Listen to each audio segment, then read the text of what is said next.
చాలామంది ఒక కుందిలోనే దీపారాధన చేస్తూ ఉంటారు. అయితే ఒక కుంది కంటే 2 కుందుల్లో దీపారాధన చేస్తే అదృష్టం అనేది తొందరగా వస్తుంది. 2 కుందులు ఉన్నప్పుడు ఒక కుందులో ఆవు నెయ్యి, ఇంకొక కుందులో నువ్వుల నూనె పోస్తే చాలా మంచిది.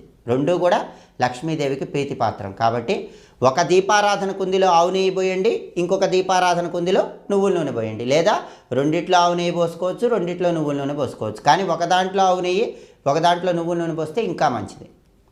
ఒత్తులు ఎన్ని వేయాలి? ఇది చాలామందికి సందేహం ఉంటుంది. ఒక్క ఒత్తి వేయకూడదు, ఎట్టి పరిస్థితుల్లో ఒక్క ఒత్తి వేయకూడదు. అయితే చాలామంది ఒక పువ్వొత్తి వేస్తూ ఉంటారు.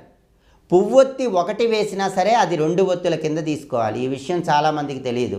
ఒక పువ్వొత్తి వేసి ఒక ఒత్తితో దీపం పెట్టాము, పువ్వొత్తితో పెట్టచ్చు అనుకుంటూ ఉంటారు. మీరు పువ్వొత్తులను ఉంటాయి, ఆ పువ్వొత్తి ఒకటి వేసినా సరే అది 2 ఒత్తులకు సంకేతం. పైన పువ్వు కింద కాడ, అది 2 ఒత్తుల కింద తీసుకోవాలి.